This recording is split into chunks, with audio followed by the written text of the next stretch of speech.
Muy buenos días, buenas tardes a todos, todas y todes.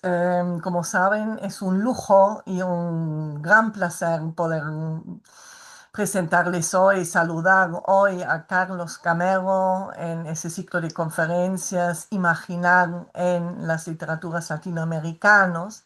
O quizás él, para mí, escritor argentino más importante e interesante de la literatura contemporánea y que además trabajó como pocos los imaginarios sociales argentinos en sus magníficas novelas y ensayos. Ya sé que todos los presentes lo conocen, pero igual me voy a permitir una pequeña presentación para, digamos, contextualizar y también permitir a algunas alumnos, alumnas alemanes presentes también de conocer un poquito más la obra de Carlos. Carlos Gamero es licenciado en Letras por la Universidad de Buenos Aires, donde hasta 2002 se desempeñó como docente universitario. Desde este año se dedica exclusivamente a la escritura, a la traducción y a la enseñanza literaria en talleres y viajes de literatura que organiza sobre todo a Inglaterra. Sus libros publicados hasta hoy comprenden 7 novelas, un libro de cuentos, el libro de los afectos raros de 2005, varias traducciones del inglés, una antología teórica sobre el guión antes que en el cine de 1993 y 5 libros ensayísticos escritos y publicados entre 2006 y 2022. El nacimiento de la literatura argentina y otros ensayos, Ulises, claves de lectura, ficciones barrocas, Facundo o Martín Fierro, libro que recibió el premio de la crítica a la mejor obra literaria de 2015, otorgado por la Fundación El Libro, Borges y los clásicos, Shakespeare en Malvinas y 7 ensayos sobre la peste. En 2023 fue nombrado Personalidad Destacada de la Cultura por la Legislatura de la Ciudad de Buenos Aires y en 2024 recibió el premio Conex de Platino en la categoría novela.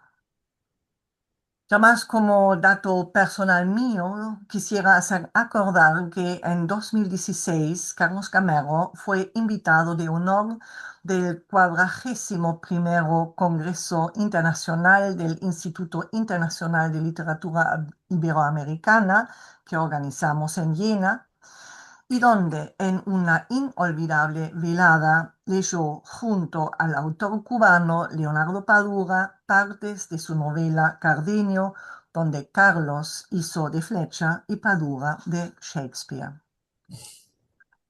Como ya puede deducirse de la lista de sus publicaciones, Carlos Camero no solo dispone de un vasto y muy especializado conocimiento de la historia literaria, de sus dilemas teóricos y sus polémicas, sino de un exquisito manejo de la lengua tanto española argentina como inglesa. Dice que ambas lenguas son maternas para él y prueba de ello son las importantes traducciones que hizo, entre otras, de Graham Greene, de Harold Bloom y, sobre todo, de Shakespeare. Quizás sea esta vida entre o con 2 lenguas la que le agudizó el oído también para los distintos registros, discursos, ideologemas, narrativas o imaginarios argentinos representativos de ciertos grupos sociales en ciertas épocas, ya que en sus novelas, salvo en Cardenio, ambientada en la Inglaterra del siglo XVII, siempre combina la puesta en escena de un momento crucial en la historia política argentina con un intenso trabajo de la lengua, en especial los discursos y modismos idiomáticos argentinos que representa paródicamente en largas novelas polifónicas y transgenéricas. Y perdón, tengo que apretar.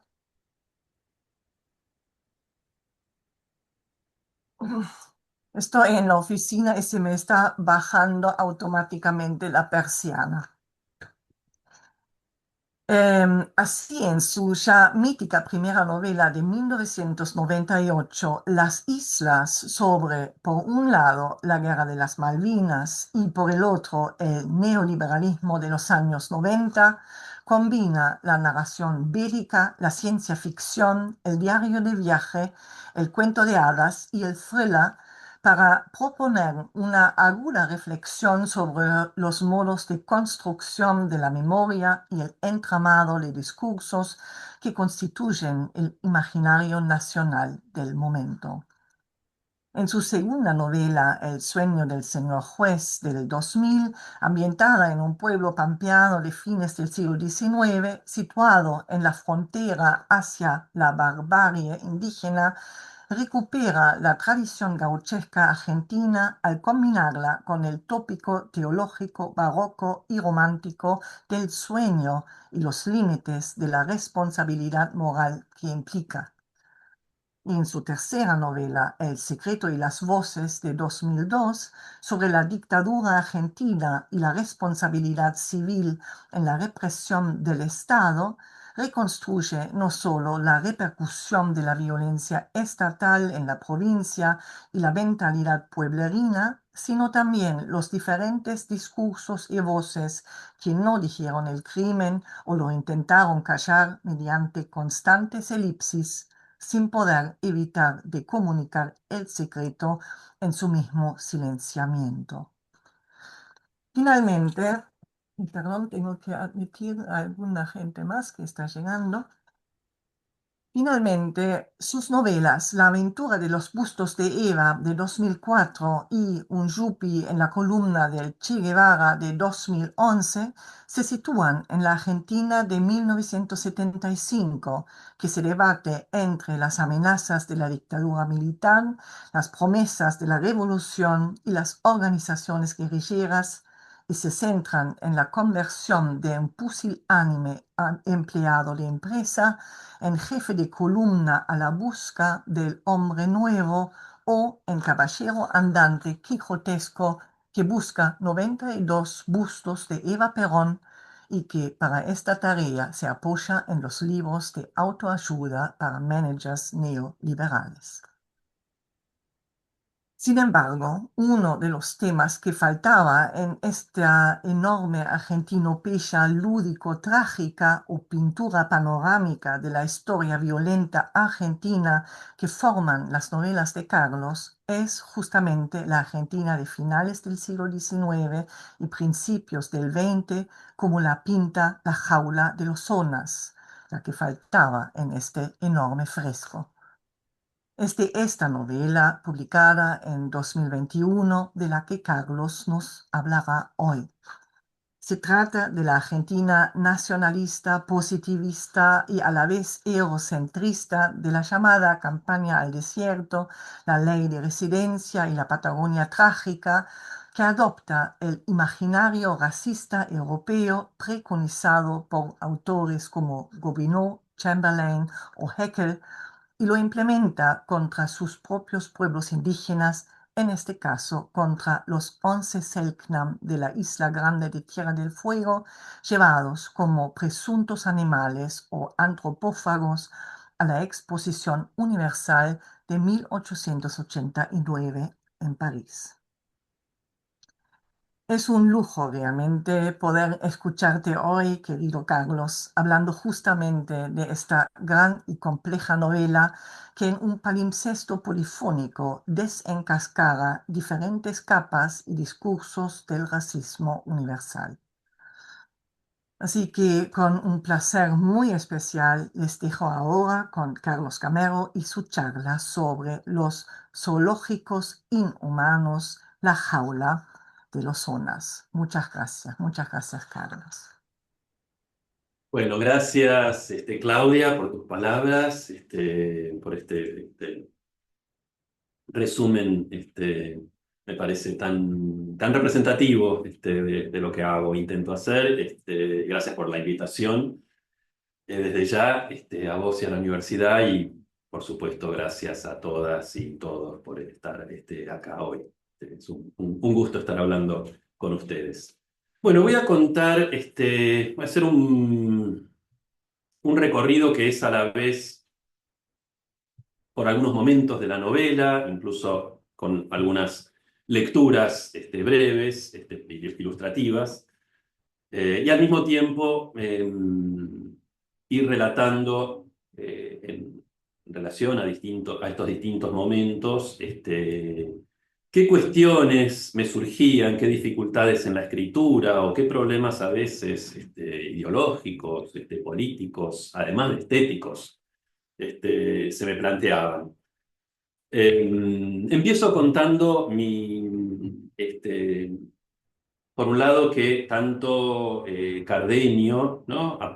Como La jaula de los Ozonas, que son las dos novelas más recientes, si bien son muy disímiles en los mundos que retratan, ¿no? Como recién nos contaba Claudia, Cardenio transcurre en el mundo del teatro a principios en Londres a principios del siglo XVII, y más concretamente trata sobre la obra perdida de Shakespeare y Fletcher, que sabemos estaba basada en el Quijote, y por lo tanto del encuentro de estas dos culturas que también un poco son, desde mi origen, las que me formaron, ¿no? La lengua inglesa y la española y sus literaturas.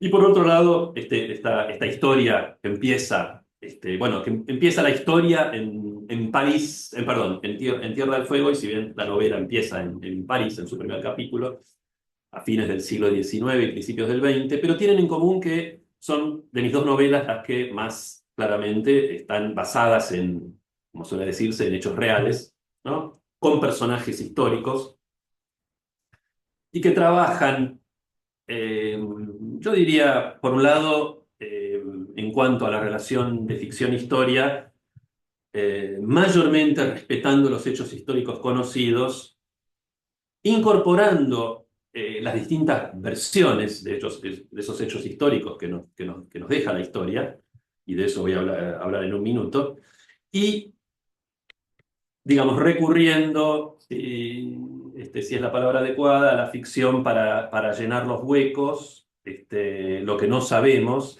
pero siempre trabajando la ficción según la lógica de estos personajes, de sus vivencias, de lo que sabemos de ellos, ¿no?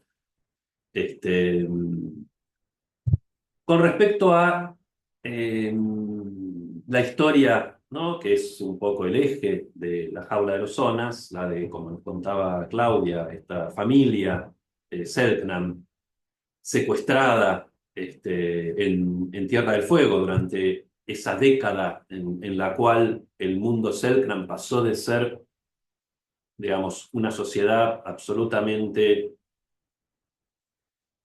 preservada, como se dice en inglés todavía hoy de algunos pueblos indígenas, contactless. No había prácticamente habido ningún contacto entre los blancos y los Selknam, ¿no? A diferencia de lo que sí pasó con las otras etnias de Tierra del Fuego, ¿no? Los Yamana y los Cahuéscar, que por ser canoeros y estar en la costa, ya desde el momento de la primera llegada de los europeos, empezó a haber un contacto muy,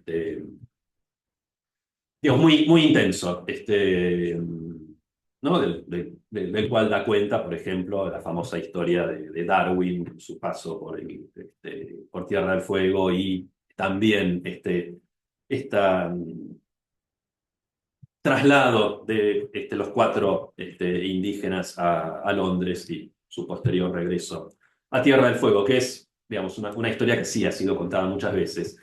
La historia de los Selknam llevados a la Exposición Universal de París, en cambio, no, por lo menos no había sido trabajada en la literatura con la misma intensidad.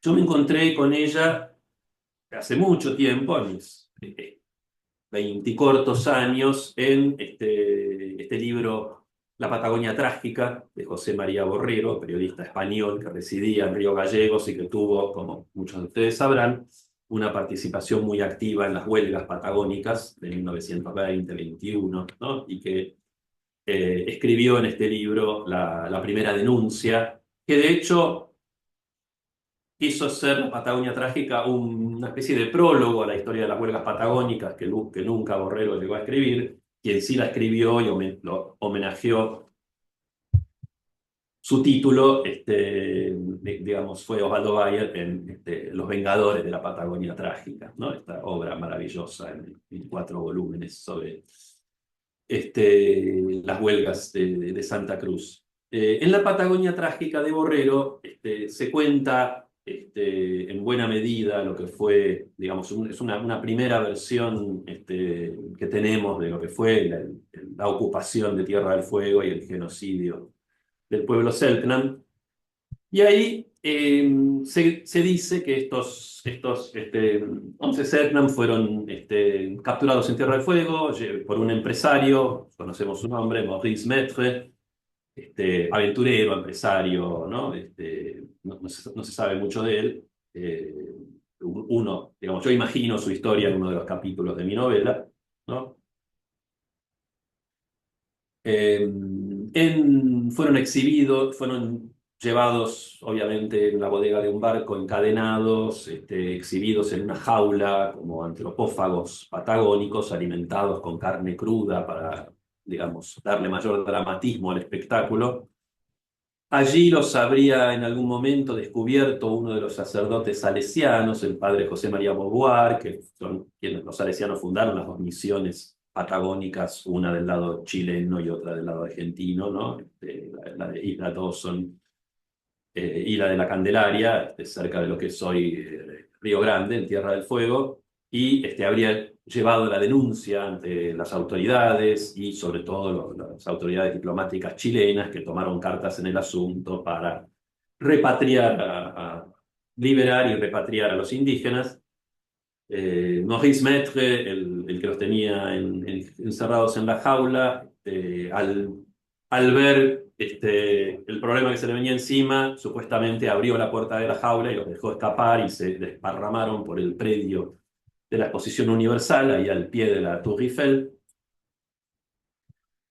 Luego, la mayoría de ellos fueron encontrados y digamos, enviados de vuelta a Tierra del Fuego, pero bueno, de 11 que salieron de Tierra del Fuego, solo 4 regresan con vida, y uno de ellos, llamado Calapacte, aparentemente, en lengua selknam, castellanizado a Calafate, y así aparece en muchas versiones, no lo habrían encontrado, habría quedado entonces librado a sus propios medios en París, que habría luego viajado por distintos países europeos, hasta finalmente volver a Tierra del Fuego por sus propios medios, ¿no?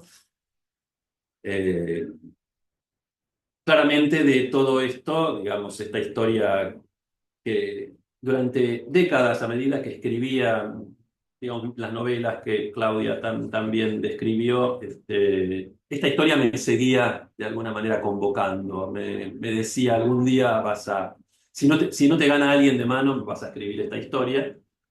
Así que llegado un momento dije, bueno, es a partir de ahora, voy a ponerme a trabajar. De alguna manera sabía que no la historia completa, digamos, en todo lo que podía llegar a abarcar, pero sí el eje era este indígena Selknam, perdido de alguna manera en Europa y cómo logró, ¿no? Obviamente la palabra que viene inmediatamente a la mente es la Odisea, cómo logró volver a casa, ¿no? Eh, ¿Y qué hizo en ese tiempo en Europa? ¿Qué experiencias tuvo? ¿Con quiénes se encontró? Cuando empecé a trabajar, digamos, en serio en la novela, ya a hacer la investigación y empezar a escribir. Y cuento esto, si bien tuvo una investigación, digamos, muy grande y todo lo exhaustiva de lo que fui capaz, porque había que reconstruir de alguna manera mundos muy disímiles, ¿no? La París, la fabulosa y tan celebrada en la literatura, por supuesto no solo europea, sino latinoamericana, París de fin de siglo, la meca de los artistas intelectuales y sobre todo la gente, los niños bien, que tenían que ir a hacer su iniciación en la cultura y en el sexo tantas veces, ¿no? En la ciudad luz. En toda esta investigación, un poco para no digamos, verme paralizado por las exigencias y la abundancia de material, fui yendo un poco por un capítulo a la vez, por dar un ejemplo, en el primer capítulo transcurre en París, y tiene su centro en la Exposición Universal, así que, bueno, un año me dediqué a leer todo lo que podía encontrar sobre esa época, no solo, digamos, información histórica o de archivo, por ejemplo, sobre la construcción de la Tour Eiffel, sobre todo lo que podía encontrarse en la Exposición Universal y también los relatos de los viajeros argentinos y latinoamericanos que me iban a dar el tono y el lenguaje que yo requería. Y así que bueno, hice la investigación, escribí ese capítulo, luego, segundo capítulo, vuelve un poquito atrás en la historia, es el viaje en barco desde Tierra del Fuego a Francia.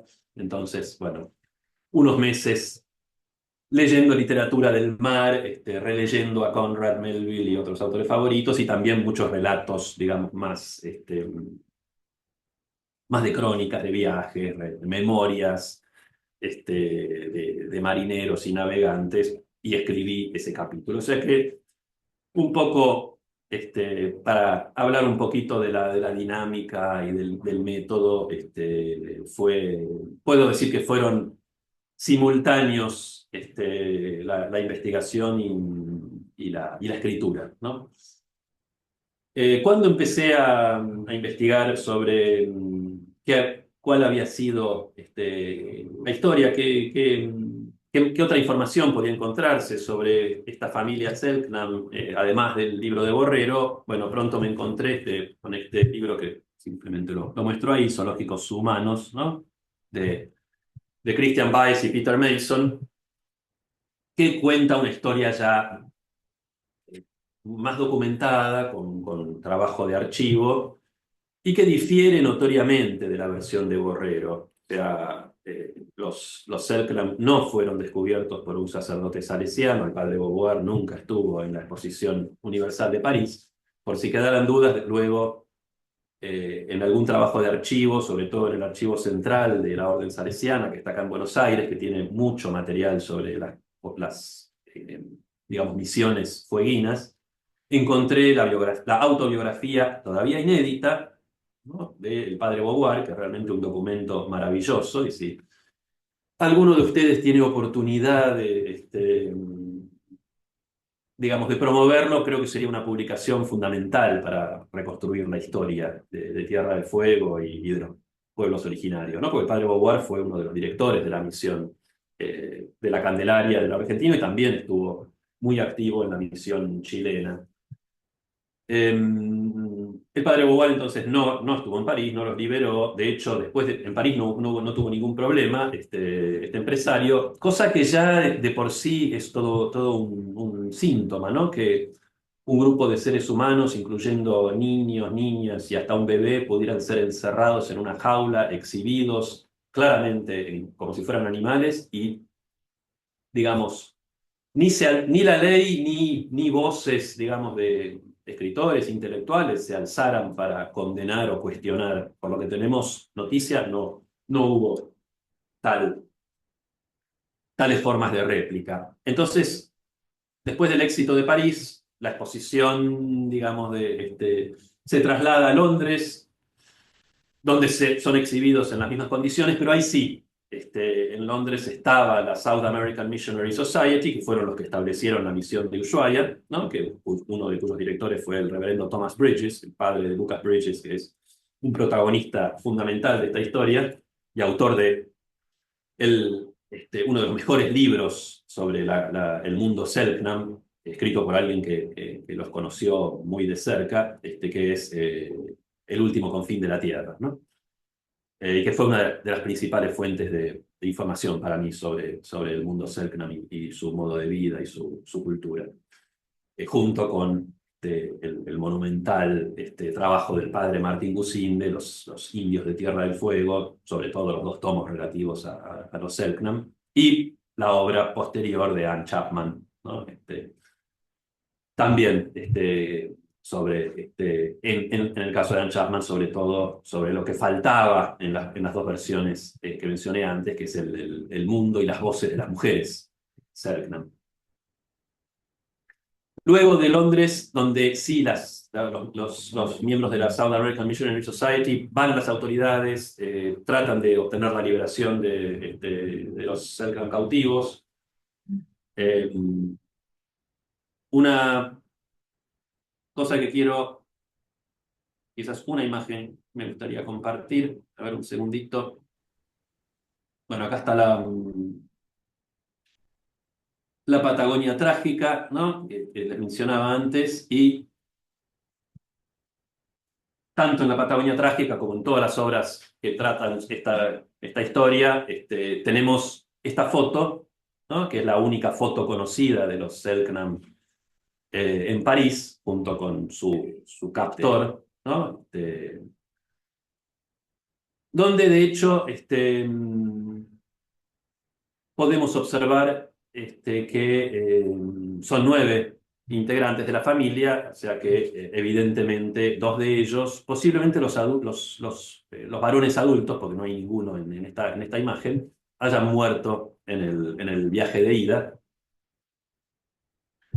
Y bueno, como no sabemos qué sucedió ni cómo, ese es uno de los momentos en que en la novela recurro a la ficción para imaginar lo que posiblemente puede haber sucedido con ellos. La foto fue, yo podría decir, tan importante como estas primeras versiones de la historia para pensar esta novela, porque de alguna manera, ya lo he dicho otras veces, toda la novela en sus casi 500 páginas quizás se puede pensar como el intento de responder a una sola pregunta, que es, ¿cómo fue posible esta foto?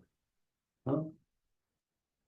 Para que una foto como esta pueda existir, tenemos que pensar no solo en la ambición de este individuo y su falta de escrúpulos y su inhumanidad, sino de toda una cultura europea y americana, digamos, donde el racismo, lejos de ser, como tantas veces se lo simplifica, una actitud digamos, de ciertos individuos despreciables, era un paradigma. Digamos, no había ciencia humana en los siglos XVIII y la primera mitad del siglo XX que no estuviera atravesada, definida por parámetros racistas, que no tuviera la idea de una evolución, ¿no?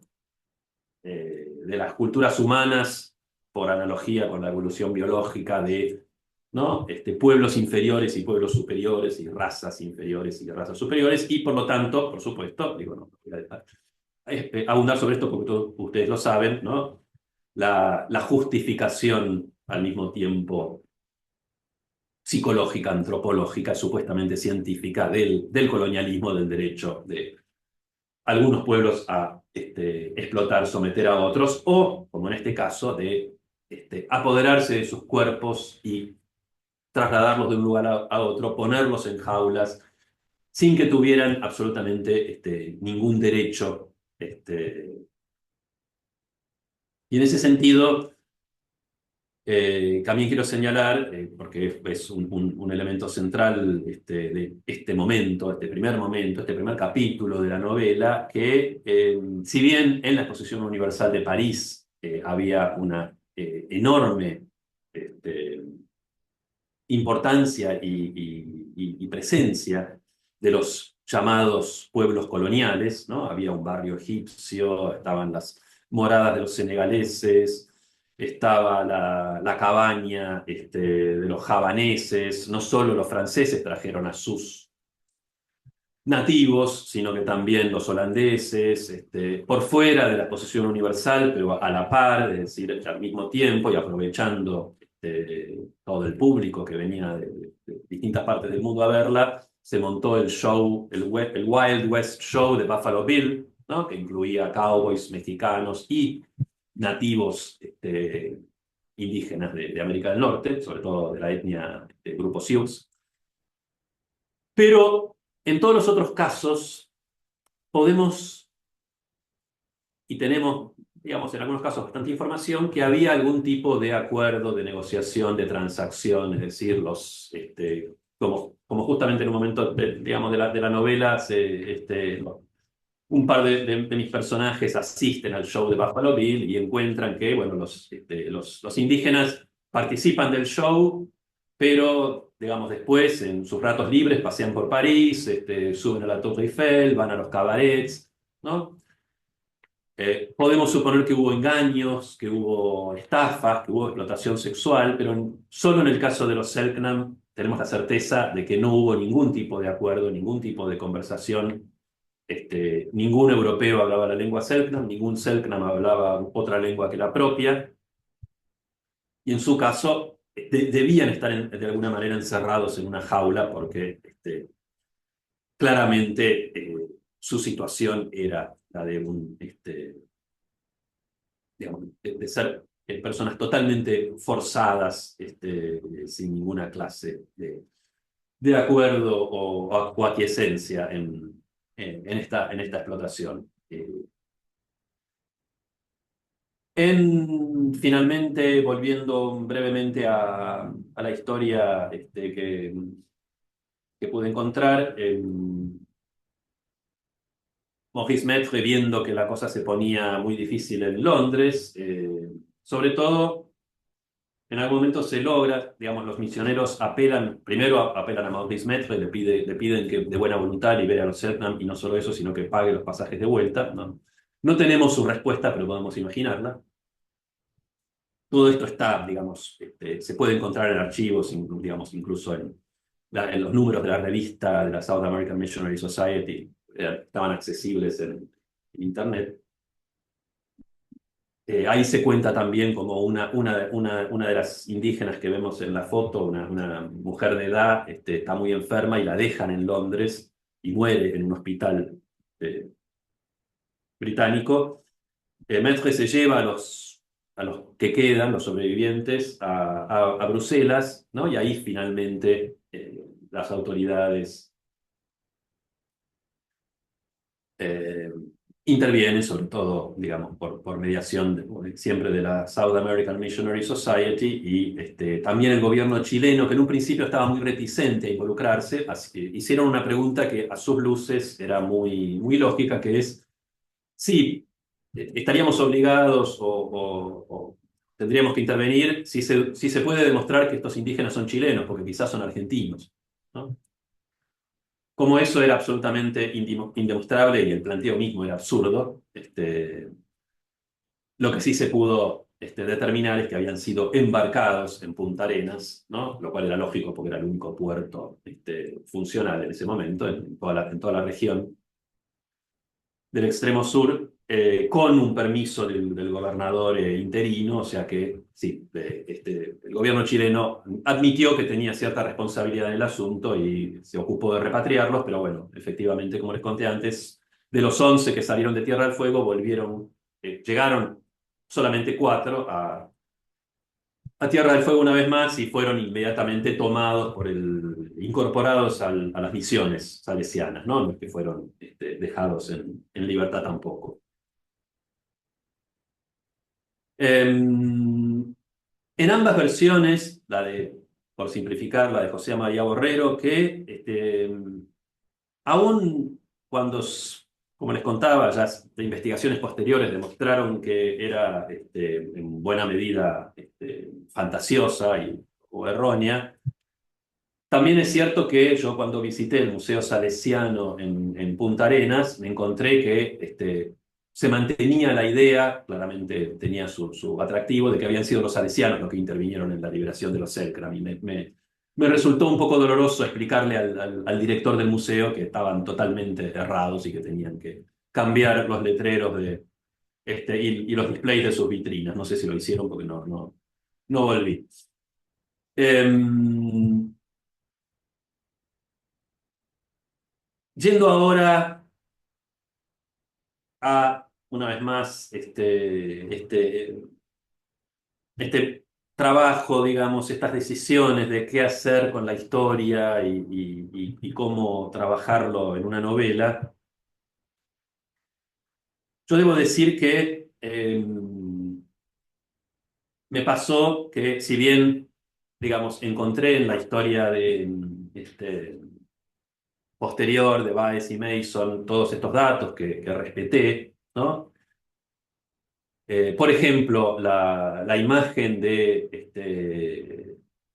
este empresario, Maurice Maitre, abriendo la puerta de la jaula y los Selknam que no tenían, digamos, que no conocían otro mundo que el de Tierra del Fuego y luego, bueno, el del barco en que fueron traídos, ¿no? Desparramados por París era demasiado atractiva para dejarla ir, así que, digamos, la incorporo en la novela simplemente como un momento, porque luego, bueno, al ser capturados, luego fueron llevados a Londres y eventualmente a Bruselas.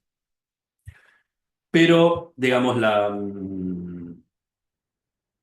figura de Calapacte,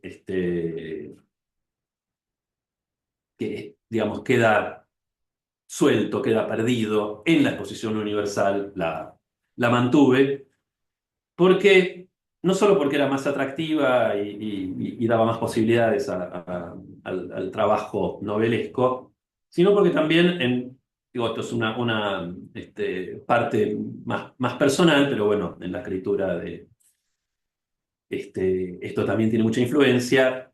Desde el momento en que yo me enteré de esta historia hasta que empecé a escribirla, pasaron más de 30 años en que yo había vivido con estas imágenes y estos personajes en mi interior y habían cobrado mucha fuerza. Entonces, la verdad ficcional era más fuerte por ese lado.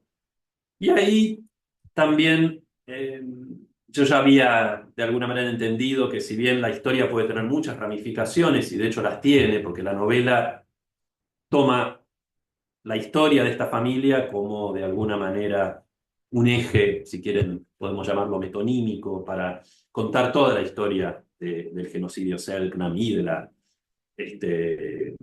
ocupación y colonización del extremo sur, sobre todo de Tierra del Fuego.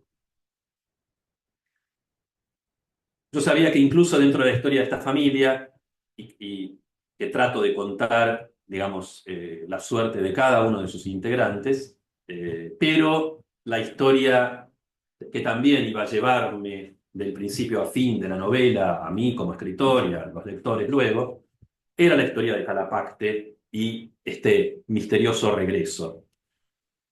Porque en toda la bibliografía que encontré había un tramo que nadie conocía, que es cómo hizo Calapacte para llegar de Europa a Montevideo. A partir de Montevideo sí sabemos que recuperamos su rastro, justamente en esta obra que yo les mencionaba, la autobiografía inédita del padre Beauvoir, que se lo encuentra a Calapacte en el barco que viaja de Montevideo a Tierra del Fuego, lo adopta y lo lleva a la misión de la Candelaria, donde se convierte en su lenguaraz o informante, ¿no? El padre Beauvoir escribió un diccionario de la lengua Selknam, el único que existe, que según los que lo conocían la lengua, muy pocas personas que lo pudieron juzgar, dijeron que era un disparate, que era mayormente inventado. Lucas Bridges, por ejemplo, es de esa opinión, pero aún así, ¿no?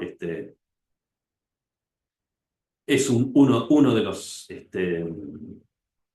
documentos que tenemos para saber algo de la lengua Selknam, que hoy está perdida, lamentablemente, como por supuesto, resultado del genocidio.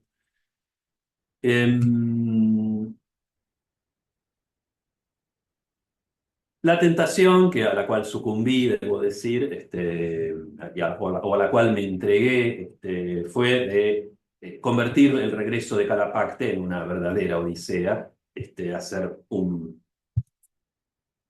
circuito lo más vasto y largo posible.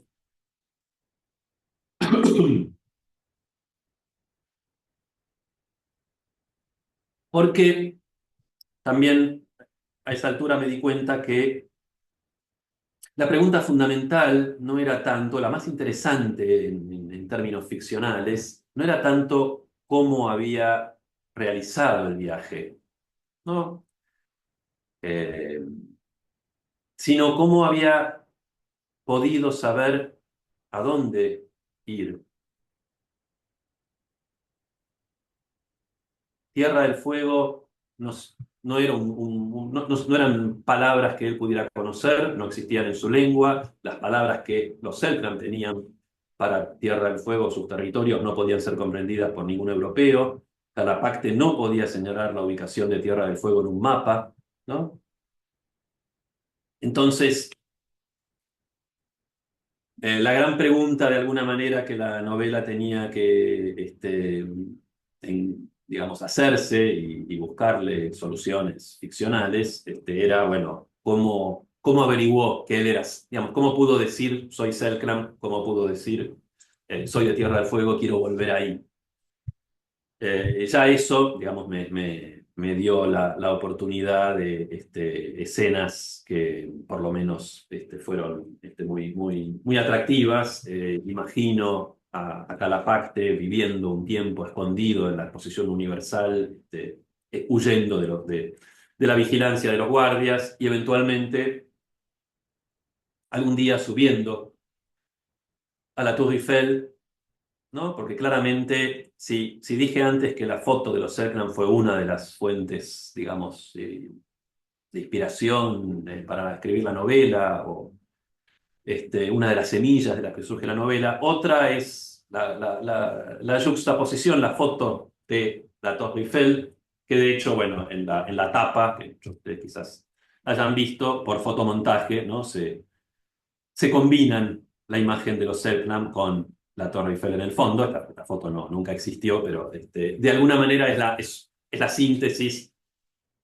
de lo que sucede en la exposición universal, donde claramente, al mismo tiempo que su símbolo es la Torre Eiffel, como claramente el emblema de los máximos alcances de la civilización europea y su tecnología, ¿no? Y recordemos que además los franceses estaban muy activamente compitiendo con los Estados Unidos y querían demostrarle al mundo que ellos podían tener avances tecnológicos y de ingeniería a la par de los estadounidenses.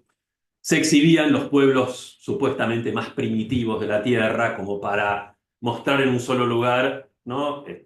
Los orígenes y el punto de llegada, la meta, ¿no? Todo el arco que iba de la más primitiva barbarie a la más elevada civilización. Así que la imagen de Calapacte, vestido con sus pieles, Selknam todavía, ascendiendo paso a paso por las escaleras, la Tour Eiffel, me parecía también este, muy, muy adecuada, muy poderosa ficcionalmente. Y sube con la idea de que quizás desde arriba pueda ver su tierra y entonces encontrar el camino de regreso. Lo que encuentra, ¿no? Que evidentemente no es eso, es a dos personas, dos obreros que trabajaron en la construcción de la torre y están todavía empleados en su mantenimiento. Uno de ellos, un joven judío anarquista alemán, Karl Bauer, y su amigo francés Joseph, que es un sobreviviente de la Comuna de París, ¿no? De las masacres, que de alguna manera lo ven ahí arriba, ya habían escuchado la leyenda del el troglodita perdido, una especie de versión del fantasma de la ópera, pero para la exposición universal. Lo adoptan, lo llevan a su casa y a partir de ahí, ¿no? Se empeñan, a partir de las pocas palabras que Calapacte aprendió del francés y del inglés, porque lo transportan en el barco marineros ingleses, y del español que usa su cuidador, que es un muchacho chileno, logra comunicar que quiere volver a su casa. Bueno, entienden sus amigos, Carl y Joseph, que hay que descubrir de dónde es, y buscan distintas maneras, distintos recursos, lo llevan a ver un mapa del mundo, un globo terráqueo que estaba ahí en la exposición universal, justamente. Lo llevan al zoológico, al Jardin des Plantes, a ver si reconoce a los animales. Eh, ahí tenemos un primer encuentro con la ciencia o pseudociencia que tiene un lugar preponderante en estas historias, que es la antropometría, ¿no? El estudio de los rasgos físicos, ya sea en cuerpos vivientes o en esqueletos, que permitirían determinar exactamente la raza y el lugar en la escala evolutiva de las distintos pueblos humanos. De hecho, es un operario que está cocinando lo que creen que es una sopa y después saca calaveras y huesos humanos de adentro, porque los está preparando para el montaje. Y terminan yendo a visitar a un personaje histórico que sacó muchas de las fotos de estos pueblos nativos de distintas partes del mundo que han llegado a nosotros, que era un descendiente de Napoleón, el príncipe Roland Bonaparte, el padre de Marie Bonaparte, ¿no? Tan conocida luego por su relación con Freud. Y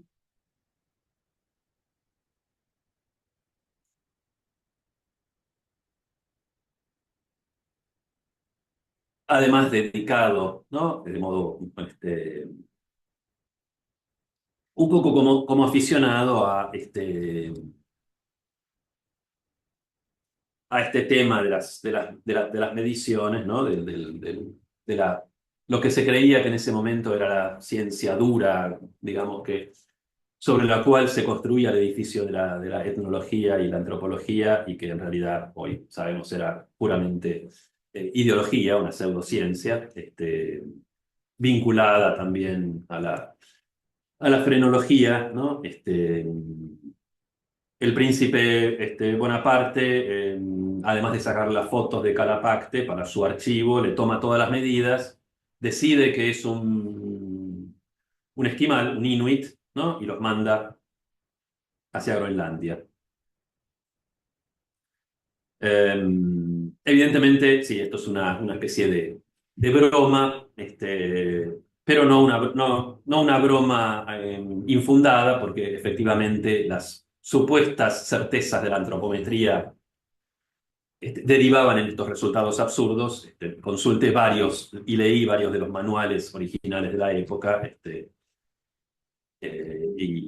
y luego, estudios posteriores, también lo consulté con antropólogos y me dijeron, sí, efectivamente, no hay nada que, digamos, que erróneo, imposible en este resultado.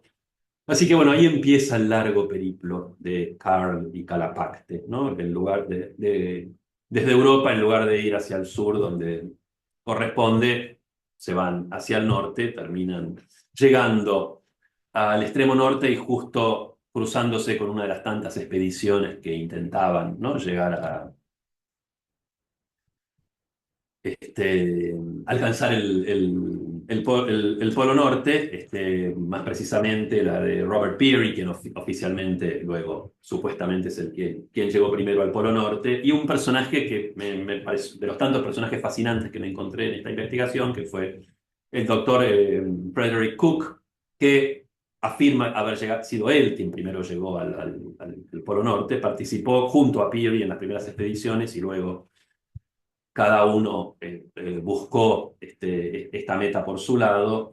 Cook, según su propio relato, habría llegado primero, pero Peary se encargó de desacreditarlo y digamos, buscar su ruina. Efectivamente, terminó en la cárcel, el bueno de Cook. Y Cook es interesante porque también participó en una de las primeras expediciones a la Antártida y pasó de ida y de vuelta, pasó por Tierra del Fuego, conoció a Lucas Bridges, trató incluso a muchos de Selknam enfermos, así que me parecía un poco también la idea de este rodeo tenía que ver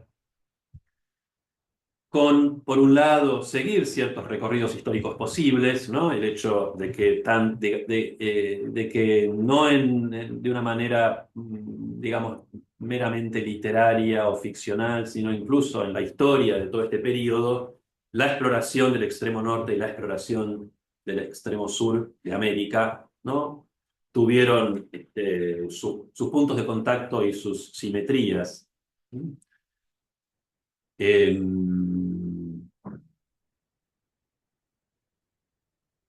de Groenlandia, Karl y Calapacte luego viajarán a Nueva York, luego a Chicago, a tiempo para participar de otra exposición universal, la de 1893 de Chicago, donde por primera vez estas muestras de lo que se llamaba en la época, bueno, se llaman hoy en día zoológicos humanos, tuvieron un fin y digamos, un ordenamiento más científico. De hecho, uno de los curadores fue Franz Boas, ¿no? Que había emigrado de Alemania y bueno, todos sabemos, uno de los padres de la antropología moderna, y él es finalmente el que, cuando conoce a Karl y Calapacte, que Calapacte, como ya viene de Groenlandia, lo toman como esquimal, lo contratan para participar en la exposición de los esquimales. Total, ya venía vestido de esa manera y había aprendido muchas de sus costumbres. Y Franz Boas les propone un método muy simple. Como tiene un gran archivo fotográfico, dice, bueno, que Calapacte mire las fotos y vea si encuentra alguna de su gente, de su pueblo. Y Calapacte efectivamente no solo encuentra una foto de los Selknam, sino que encuentra la foto, ¿no? Que yo les mostré, donde no solo puede decir esta es mi gente, sino este soy yo. Y a partir de ahí, bueno, ya saben a dónde tienen que ir, Karl y Calapacte. La cuestión es llegar a Tierra del Fuego. La cuestión para mí, en ese momento de la escritura de la novela, fue la contraria, la opuesta. Yo necesitaba, la historia me pedía que pasaran en algún momento por Buenos Aires, ¿no? La Buenos Aires en transformación, digamos, en el entresiglos.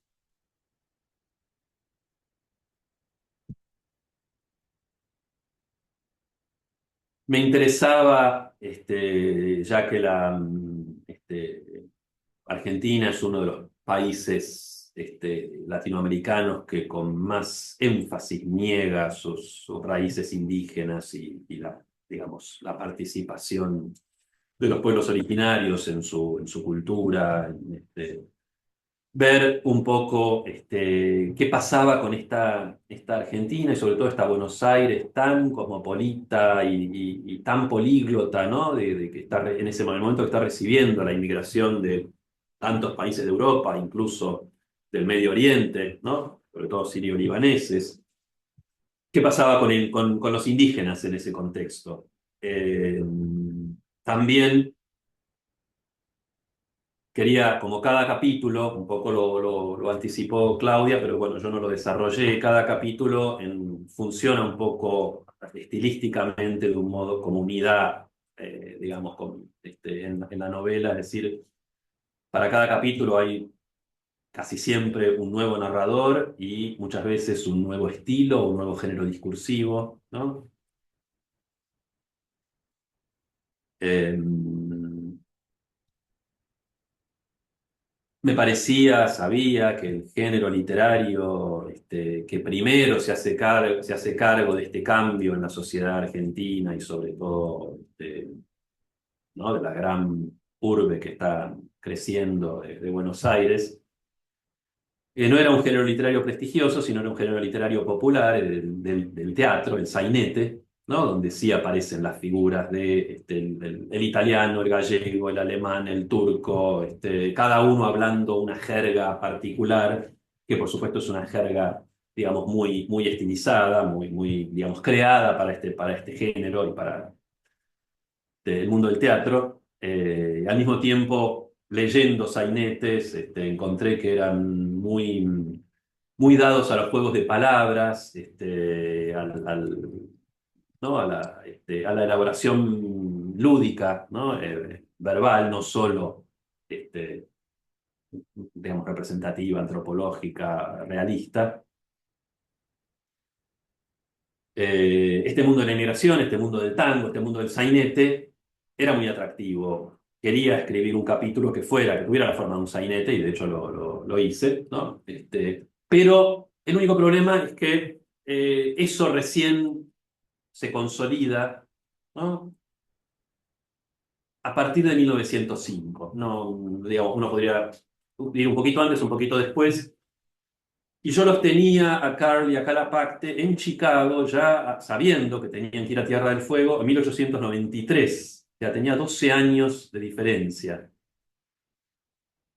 Entonces mi problema ahí era el opuesto al de ellos. Ellos querían llegar a Tierra del Fuego y yo quería retenerlos, y que no llegaran no solo a Tierra del Fuego, sino ni siquiera a Buenos Aires hasta esta fecha posterior de 1905. Cuento esto porque a veces a partir de pequeños problemas como este, puramente técnicos, pueden surgir en una obra de ficción desarrollos muy interesantes.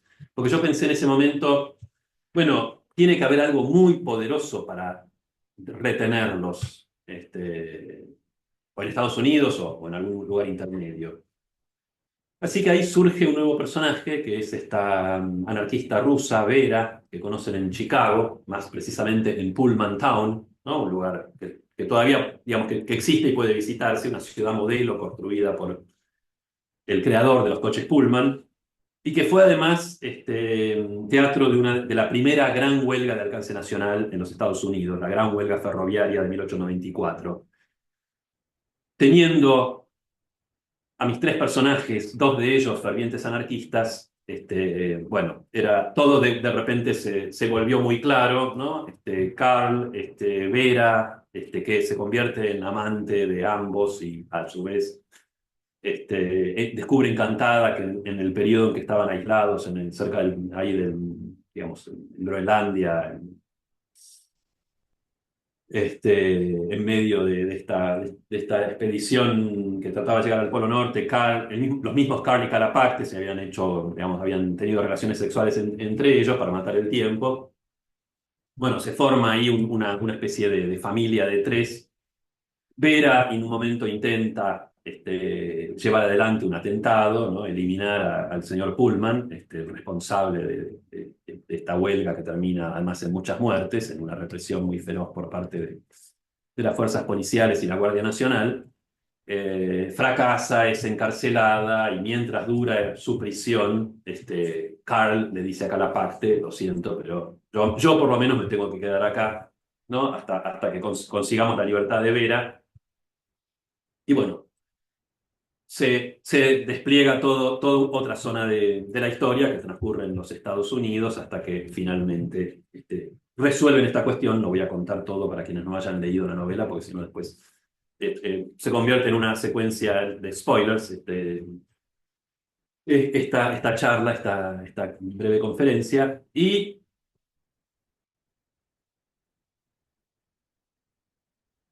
ahí sí, Carly Calapacte eventualmente viajan de los Estados Unidos a Buenos Aires, tienen este paso por el mundo que ya les conté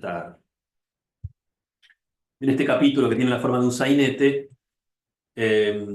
Cuento algo ahí, aprovecho para contar algo que en realidad, digamos, viene desde el principio de la novela, que es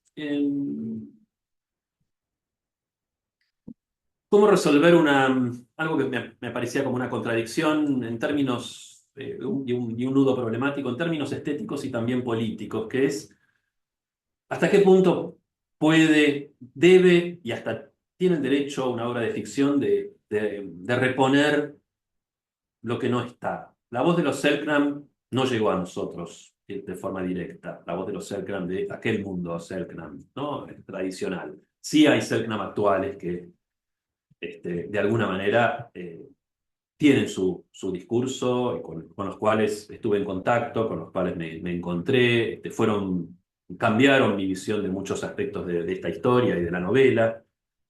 Yo mismo había heredado, de alguna manera, el relato, la idea de un pueblo exterminado, de un pueblo que ya no estaba, de una cultura desaparecida. Eh, alguna vez escribí una nota para algún periódico en Argentina, una especie de mi tema, que es una frase que es el último o la última de los zonas, ¿no? Eh, pero que por su misma reiteración, cada tanto en la prensa decía, falleció la última ONA, y 10 años después falleció la última ONA. Y uno dice, bueno, entonces no era la última, siempre había alguno o alguna más. hasta que, ¿no? Como dice Miguel Pantoja, un representante del pueblo selknam actual, en uno de sus textos, dice, no, no somos los últimos, somos los primeros, ¿no? Y bueno, mi idea, digamos, ahí por lo menos cambio a, bueno, es, eh, como dice Anne Chapman, que ha sido un poquito acusada de generar este mito, yo creo que en eso esto es erróneo, digamos. Pero sí, hay uno de sus libros se llama El fin de un mundo, y esto ha dado pie a esta acusación, pero claramente si uno lee el libro de Anne Chapman y aparte la ve en distintos videos y grabaciones, ¿no? Pocas personas amaron más el mundo de los Selknam y tuvieron un contacto, digamos, más apasionado con sus representantes, ¿no? Sobre todo con Angela Loish y Lola Kiersha, que fueron sus informantes, está hablando del fin de un modo de vida y una cultura, no de una etnia. Pero bueno, se perdió el modo tradicional de vida, se perdió la lengua, que eso es realmente terrible, o sea que mucho, mucho se perdió. Y el genocidio existió por más que haya sobrevivientes, representantes actuales. Y yo me decía que, por un lado, le doy voz a los Selknam. Intenté en un momento contar el viaje en barco desde Tierra del Fuego a Francia, desde el punto de vista de los propios Selknam. No, no fue una postura previa que yo dije, no puedo habitar esas personas o apropiarme de sus voces. Tengo ciertas diferencias con esta idea de que toda apropiación, de que todo intento de recreación imaginativo es una apropiación, podemos discutir si quieren después, pero sí simplemente fue probarlo y darme cuenta que no resultaba no encontraba una voz que me convenciera a mí. Por eso la novela, así como la historia de los Selknam que ha llegado a nosotros, es mayormente la historia de los blancos que tuvieron contacto con el mundo Selknam, ya fuera de modo agresivo, violento o de un modo amigable y con intentos de comprenderlo, sobre todo las tres personas que mencioné, Martin Gusinde, Lucas Bridges y Anne Chapman. Pero bueno, yo dije, si así ha llegado a nosotros, los Selknam han llegado a nosotros, ¿por qué mi novela debiera ser otra cosa? Entonces, básicamente, en cada capítulo, el narrador o el punto de vista es alguna persona, ¿no? Marcelito, que es un niño bien argentino, que está ahí trabajando en el pabellón argentino de la Exposición Universal de París y que es el primero que ve a los Selknam en la jaula, después uno de los marineros que los lleva en el viaje de vuelta, después una antropóloga que en mi novela se llama Mary, pero que bueno, corresponde un poco a Anne Chapman, la enfermera que ve morir a la anciana Selknam en Londres. Digo, cada uno de los capítulos está visto de alguna manera por algún personaje que entra en contacto con los Selknam, no están narrados directamente por los Selknam.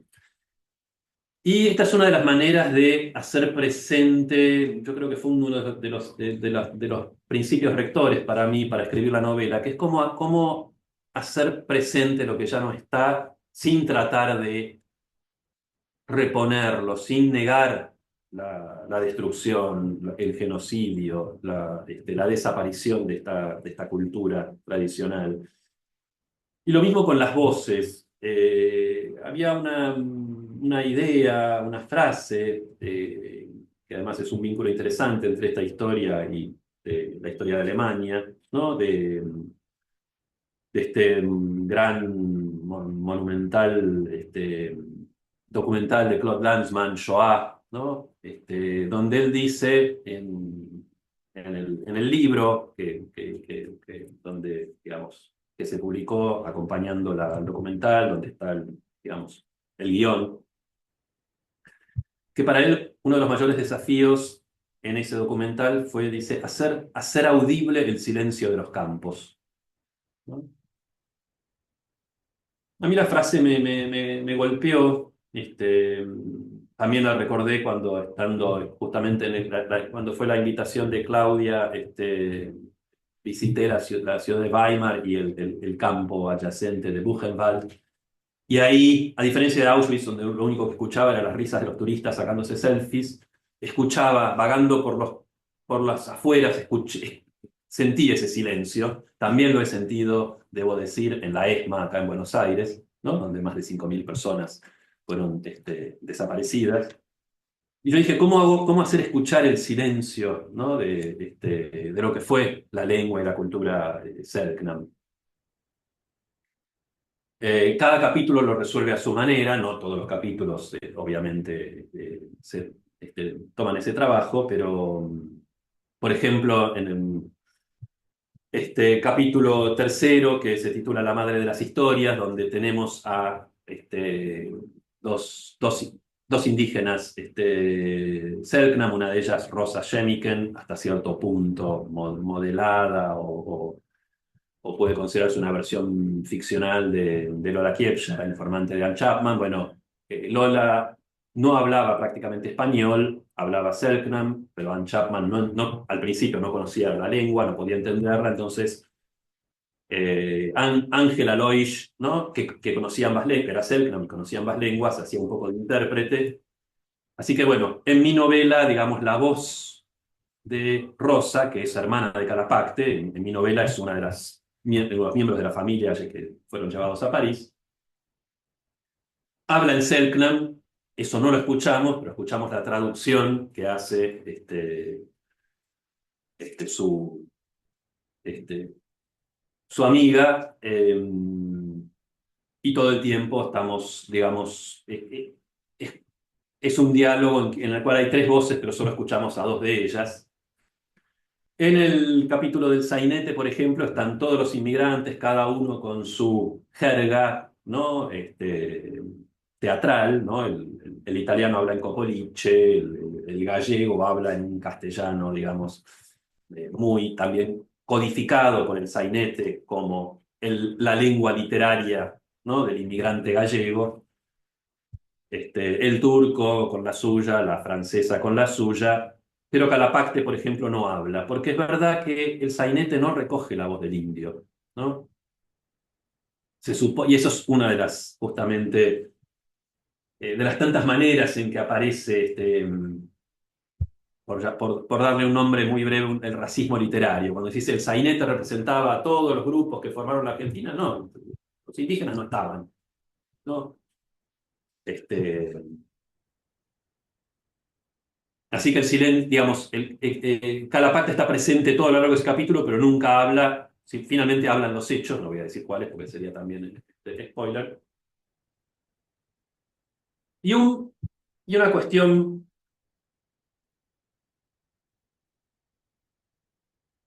que yo ya había tratado, digamos, más teóricamente, ensayísticamente, y con esto voy a cerrar la parte expositiva para dar tiempo a que podamos tener algún diálogo, era cómo hablaban, tradicionalmente, cómo se hizo hablar a los indígenas en la literatura argentina, ¿no? Es decir, cómo hablan en el Martín Fierro, cómo hablan en una excursión a los indios ranqueles de Lucio B. Mansilla, cómo hablan en los folletines de Eduardo Gutiérrez,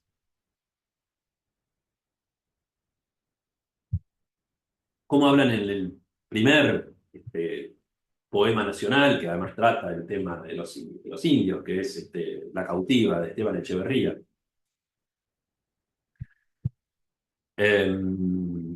Cómo se traduce, ¿no? esa lengua desconocida al español literario, o cómo hablan el español los indígenas. Y bueno, en uno de los capítulos de mi libro, Facundo Martín Fierro, trabajo esa cuestión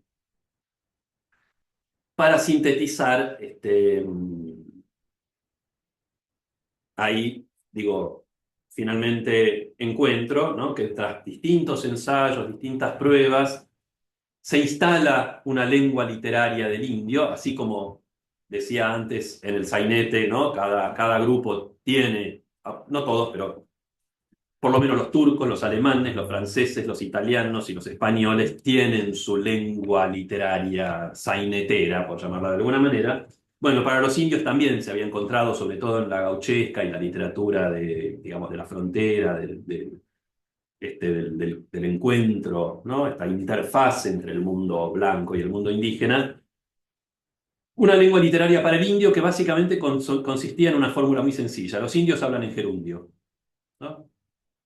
Matando Winca, clavando lanza hasta el pluma, lo cual uno podría pensar, bueno, muchos de estos autores habían estado en contacto con el mundo indígena, quizás los indios recurrieran al gerundio para hablar el español, pero luego uno comprueba que en la literatura y en la cultura popular argentina, los indios de América del Norte hablan en infinitivo, ¿no? Yo ser gran jefe toro sentado. Entonces uno sospecha que hay, más bien, es una fórmula fácil. De hecho, Leopoldo Marechal se burla de ella en una de sus novelas. Eh, Creo que es en el banquete de Severo Arcángel, o si no es en Megafón o la guerra. Y entonces yo pensé, y esto fue algo que, digamos, también abarcó toda la novela, ¿cómo hago hablar a Calapacte? Porque si lo hago hablar, si está hablando español o francés o alemán, necesariamente lo va a hablar con muchos errores, que son los errores de cualquier persona que habla una lengua que no conoce. Pero en la lectura, y sobre todo porque hay una tradición de lectura que hace, que inferioriza, digamos, y que margina al indígena, entre otras cosas porque es bruto y habla mal el español, eso podía ser leído de esa manera. Entonces, la solución que encontré es, por un lado, ¿no? Que a lo largo de la novela, cuando Calapacte está hablando otras lenguas que no son la suya, español, francés, inglés, bueno, sus palabras aparecen sobre todo en discurso referido, ¿no? No en discurso directo. Y finalmente, cuando llega el momento, hacia el final de la novela, en que entramos en el mundo Selknam, estamos en Tierra del Fuego y Karl y Calapacte logran reunirse con el pueblo, con la comunidad Selknam, que todavía viven en forma tradicional, como pueblo de cazadores nómades. Vemos el mundo Selknam, una vez más, a partir de ojos extranjeros. En este caso, el punto de vista es el de Karl, que de alguna manera se va haciendo Selknam, se va integrando a ese mundo, y sobre todo el hecho fundamental es que es iniciado en la ceremonia del Hain, que era el centro de la cultura y de la vida social de los Selknam. Por lo tanto, se convierte en Selknam. De hecho, también para eso hay precedentes. Tanto eh, el padre Martin Gusinde como Lucas Bridges fueron iniciados en el Hain, ¿no? Que es la ceremonia de iniciación de los varones Selknam en la vida adulta. Pero ahí, digamos, esto tenía un precedente en Mansilla. En Ranqueles, los caciques, y esto es muy, muy interesante en una obra que es de aquella época, de 1870, ¿no? Y algo.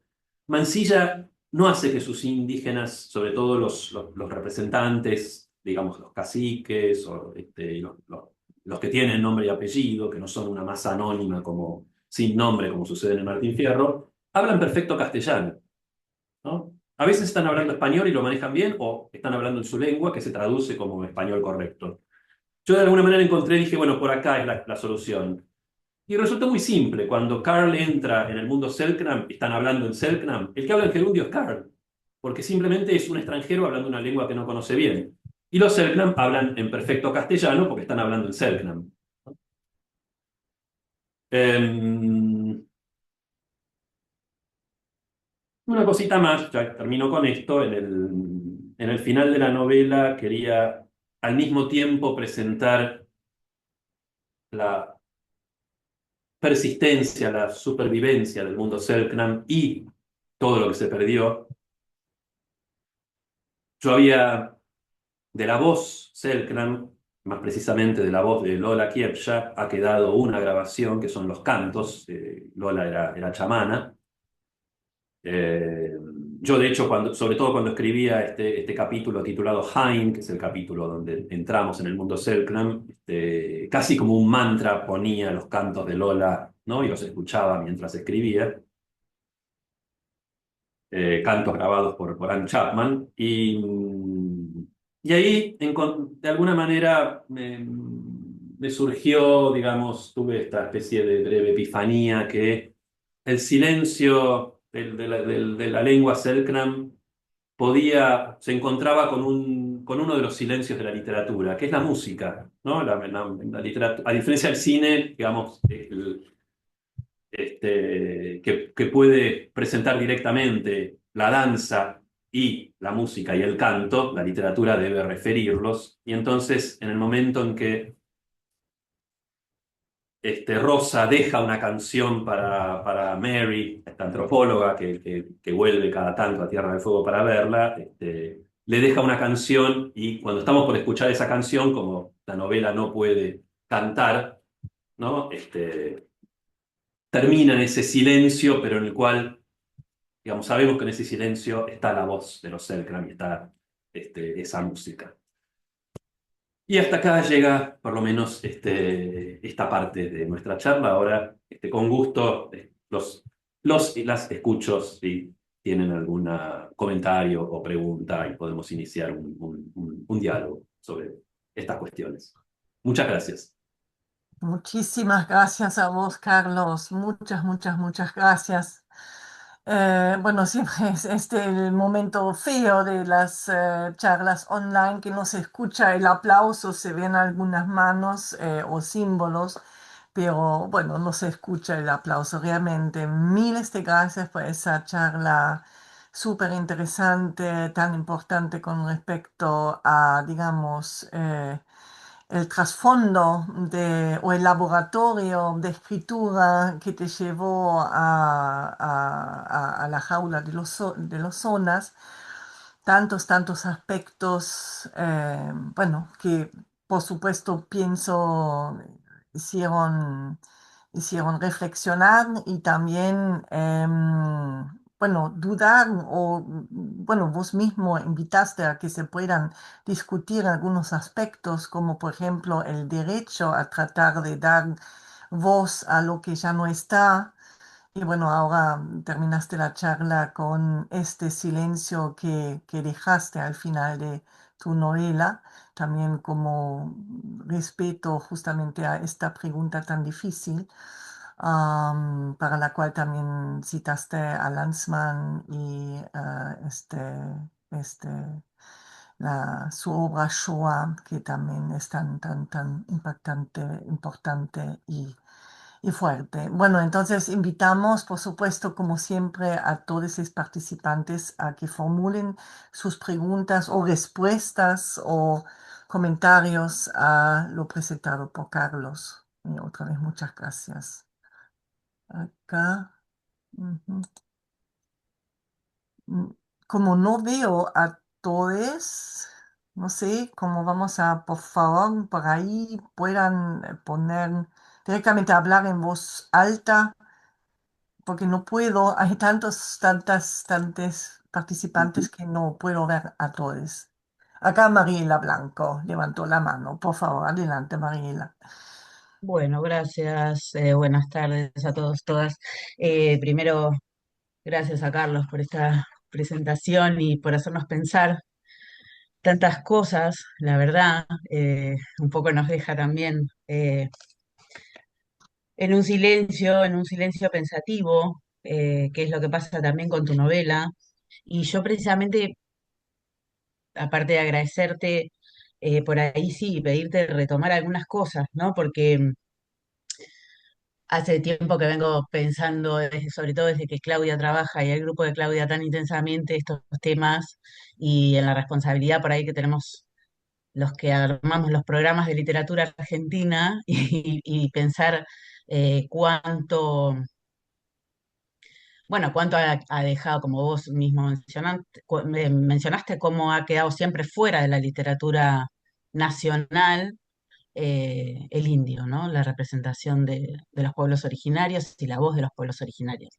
Entonces, nada, me conmovió mucho el respeto con, con que lo abordaste, eh, y sabemos que tu novela no es literatura de los pueblos originarios, pero me parece que el planteamiento de la cuestión o del problema por lo menos nos hace inquirirnos sobre estos límites de la literatura nacional, ¿no? Del canon y etcétera. Por eso digo, bueno, desde un trabajo o un rol concreto como es el de enseñar literatura argentina, por lo menos cuestionar cuáles son los límites de esa literatura argentina, qué queda dentro, qué queda fuera y bueno, tratar de reparar, ¿no? Me parece que ese es el desafío que vos aceptaste. Y chapó por eso, por supuesto. Entonces me interesaba si podías profundizar y retomar esto que vos mismo dijiste, que cuál es el vínculo entre este intento de recreación y si implica no apropiación, ¿no? Eso tan problemático que no rehusaste a la hora de trabajar la voz. Bueno, eso, gracias. Claro, gracias, Mariela. Sí, yo, digamos, por un lado tengo como mis diferencias con esta serie de restricciones tan fuertes que a veces en los últimos tiempos se han venido planteando, digamos, a las narraciones creativas o históricas, tanto en literatura como en cine o el teatro. No que digamos, si cualquier proyecto de contar una historia diferente, ya sea de otra época, de otra cultura, de otras gentes, es apropiación o es impostación, entonces finalmente todos los escritores solamente tendrían que escribir sobre su mundo, su cultura y, digamos, donde uno dice, bueno, donde hay una voz presente que digo, siempre digo, es lo ideal es poder escucharla o poder incluso, si hay maneras de ayudar a que esa voz se desarrolle y se difunda, hacerlo. Pero, digamos, en el caso, por ejemplo, concreto de acá, de la cultura Selknam, los Selknam actuales son muy pocos, tienen nada más, digamos, medios limitados. Por otra parte, digamos, en esta novela que yo imaginé y luego escribí, son muchos mundos, muchas voces, muchas maneras de contar esta historia. Y yo pienso que digamos, que convertir todo acto de participación imaginativa, quizás, ¿no? Es un término que yo prefiero usar, que requiere un grado enorme de empatía, además del respeto, porque el respeto también puede ser un poco paralizante, ¿no? Si uno se carga su cabeza con palabras como apropiación, respeto, termina impedido de escribir, totalmente paralizado. Yo lo que entiendo por respeto es justamente entrar empáticamente en otro mundo, encontrar, digamos, ahí las voces o el origen de las voces y en todo caso desarrollarlas. Doy un ejemplo que no, digamos, que una parte de la historia que no mencioné, aprovecho para contar otra cosita más. En la ceremonia del Jain hay toda una cuestión como decía, es la ceremonia de iniciar a los adultos, perdón, a los varones Selknam en el mundo adulto. Y en buena medida, digamos, en el centro conceptual, ¿no? de esta complejísima ceremonia del Jain, en donde el mundo Selknam tiene su mitología y su literatura y su teatro, ¿no? Y este es un descubrimiento que hace justamente Carl, que él quiere entender la ceremonia del Jain, y no se da cuenta que es teatral en el sentido de que es al mismo tiempo ficción y verdad. Y eso es uno de los descubrimientos que hace. Pero también es una ceremonia que tiene como función asignar claramente los roles a los varones y a las mujeres y, como dicen los propios chamanes que inician a los jóvenes, ¿no? El secreto es que todos los espíritus que bajan y asustan a las mujeres y a los niños y los ponen en su lugar son en realidad hombres disfrazados, pero al mismo tiempo son espíritus que encarnan en los hombres disfrazados y les cuentan que originalmente la ceremonia del Hain fue desarrollada por las mujeres para someter a los hombres, lo cual indicaría, ¿no? La mayoría de los antropólogos están de acuerdo que la sociedad Selknam tuvo una fase matriarcal y después la que llegamos a conocer patriarcal, y que este mito de los orígenes de los varones descubriendo que las mujeres los engañaban, matando a las mujeres que participaban en el Hain, salvo a las niñas que no habían sido iniciadas, y apropiándose del Hain, ¿no?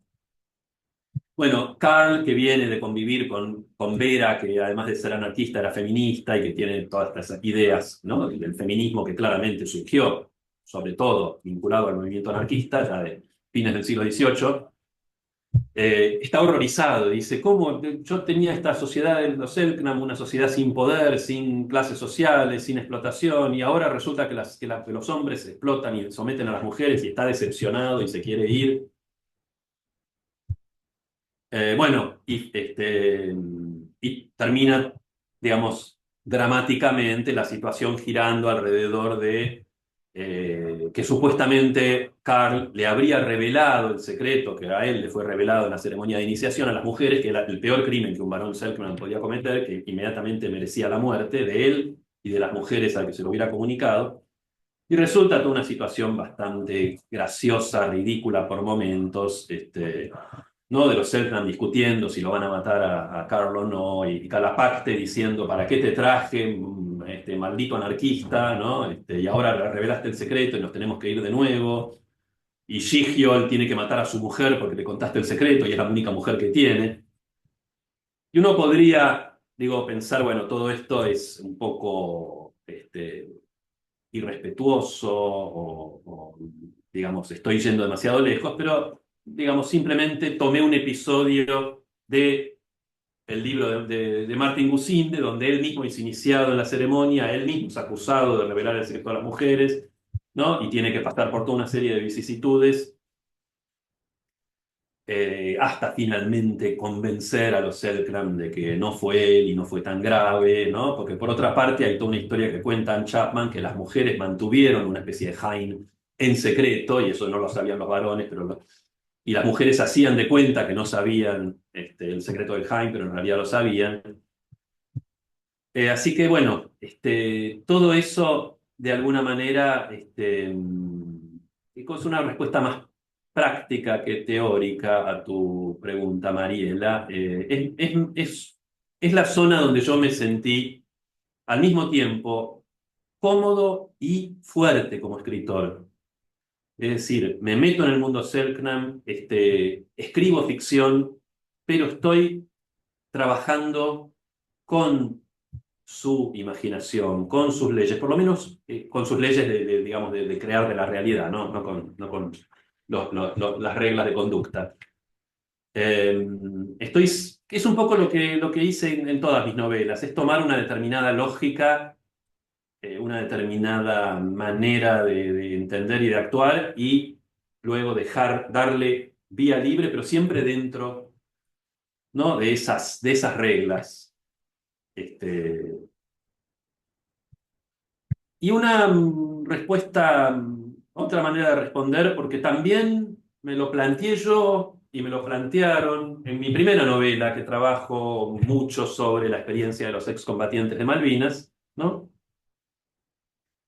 Siendo que yo soy no solo de esa generación, sino de esa clase exactamente militar. Soy clase 62, que es la clase que fue a Malvinas mayoritariamente, con lo cual para mí fue una experiencia que no la viví, digamos, en mi experiencia de vida, pero imaginativamente la llevé siempre muy adentro, porque bueno, esto me podría haber pasado a mí, lo que le pasó a ellos. Y también, digamos, la llevo a extremos muy destopilantes, quienes hayan leído a las islas lo saben, por momentos muy ridículos, parece que me burlo, Pero lo que descubrí, y mucha gente, no excombatientes, me decían, uy, cuando los excombatientes lean esto te van a querer matar. Bueno, hasta ahora no me pasó y he hablado con excombatientes de, todas, de distintas posturas, incluso con oficiales, digamos, que estuvieron en Malvinas. Y me volvió a pasar con los Selknam cuando llevé la novela a Río Grande, a Ushuaia, en distintas presentaciones. En ambos casos la respuesta fue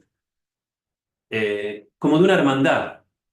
Ellos se encontraron en esa voz. Y, ojo, yo estaba dispuesto a tolerar, a bancarme la crítica, el rechazo, el repudio, porque dije, yo no estoy escribiendo esta novela, Las Islas, para que los excombatientes me la prueben, y tampoco estoy escribiendo La Jaula de las Zonas para someterla al juicio de los Selknam actuales y que me digan si está bien o está mal. Yo voy a hacer todo lo que pueda hacer como escritor, pero muy gratamente, en ambos casos descubrí que fue muy bien recibida y como lejos de verlo como una, incluso digamos, con Miguel, que lo mencioné antes, él hablaba, tenía mucho este discurso de la apropiación y de sus derechos y todo, y sin embargo, tanto el diálogo con él como lo que me pudo comentar de lo que leyó de la novela, pues no sé si la leyó completa, no volví a tener una charla sobre esto,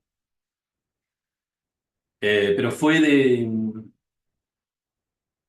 diría, como de encuentro, digamos, y de comunión y de mucha felicidad, ¿no? Por ambas partes. Y bueno, creo que hay que buscar esa zona sin miedo. Y si uno es criticado, juzgado, digamos, esto como apropiación indebida, y bueno, creo que es un riesgo que vale la pena correr, ¿no? Porque si no, no hacemos nada.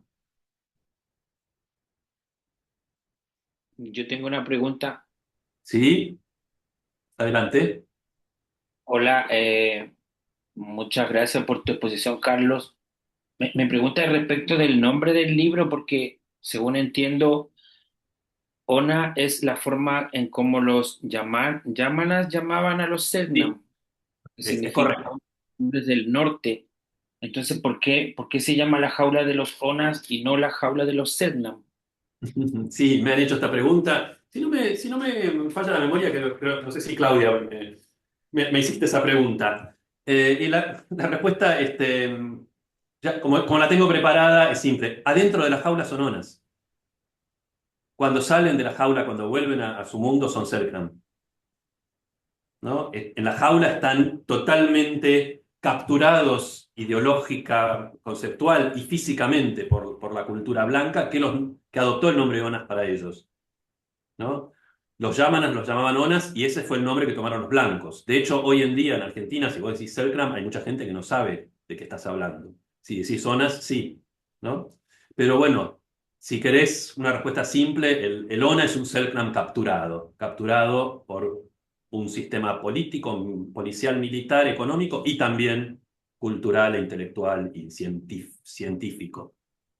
Claro, con todo el peso simbólico que tiene la palabra Ona, digamos, en ese sentido, ¿no? Sí, sí, sí, sí. Pero bueno, también es cierto que los Selknam mismos a veces, hay dos comunidades Selknam organizadas, una en Argentina y otra en Chile, y la comunidad chilena se llama Covadonga Ona, ¿no? También el término puede reapropiarse. Claro. Lucas Bridges lo llama, en su libro lo llama Onas también, ¿no? Y pocas personas respetaron y amaron más la cultura Selknam. Claro, pero es interesante porque es tan fuerte la carga simbólica que tiene la palabra ONA en esta Sí, descripción que tú das, que da como para escribir un artículo. sí. Sin duda, pero yo uso muy conscientemente a lo largo de la novela cuando digo Ona y cuando digo Selknam y tienen que ver claramente con en qué situación nos Claro, encontramos, ¿no? ocurre un poco lo mismo con la palabra mapuche y araucano, ¿no? Tú también conoces eso, ¿cierto? Porque Sí, sí, araucano sí. es el nombre que le dieron los españoles y que se usó también en la República luego que se funda Chile, pero el nombre que se ha difundido más propio es mapuche, ¿no? Claro, Reche y otros nombres, Reche, otros nombres, pero mapuche el más auténtico. Entonces, es interesante ese poder simbólico que tiene cómo se llama el pueblo.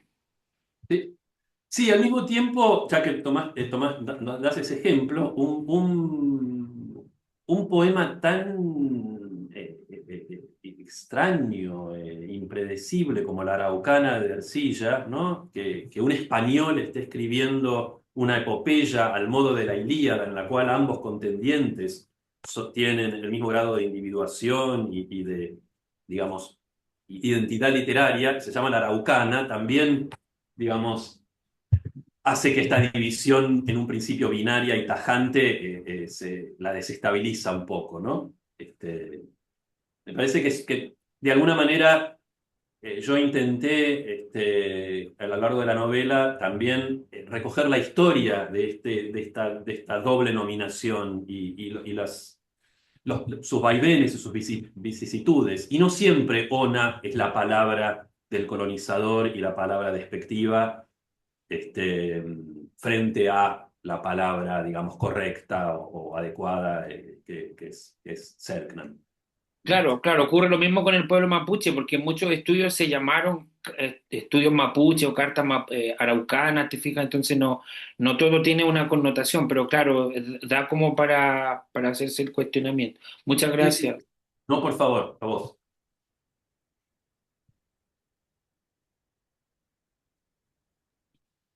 Eugenio Elcamán, Sí, ¿qué tal, Eugenio? Mucho gusto. hola, desde Chile te hablo. Mira, dos noticias periodísticas y una pregunta. Este, si no me equivoco, el año 2022, el Congreso Nacional de Chile reconoció oficialmente, después de un debate más o menos largo, donde también hubo parlamentarios que se opusieron, reconoció el genocidio que se había cometido con los Selknam. Sí. Eh, y el año 2023, si no me equivoco, igualmente, salió una película, Colonos se llama, eh, que La he tuvo visto. algunos premios Sí, y sí, que sí. sacó y ganó algunos premios en Europa. Ahora, mira, el tema que tú traes al presente es un tema que, bueno, en Chile se conoce ese libro Zoológicos Humanos, que tuvo bastante difusión, igual que un documental cuando se encontraron unos restos Sí. de Cahuéscar, acá la Calufe, en Europa, en Suiza especialmente. Ujú. Exacto, sí, sí. Sí, que es Y Calafate sobre los humanos, ¿no? El claro, documental. exactamente, ¿No? exactamente, sí, sí. Está Se basado en esta dio, investigación, de este libro. sí, tuvo difusión en la televisión pública, ese Ujú. documental. Bueno, me alegro que hayas traído este tema a colación, porque ocurre en un periodo en que muchos de los abusos y crímenes que se cometieron en épocas pasadas están volviendo no solamente en Chile y en Argentina, sino en muchos países del mundo, anglosajones también especialmente, están trayéndose a la memoria, se están trayendo al presente, o sea, hay una historia de la memoria. Sí.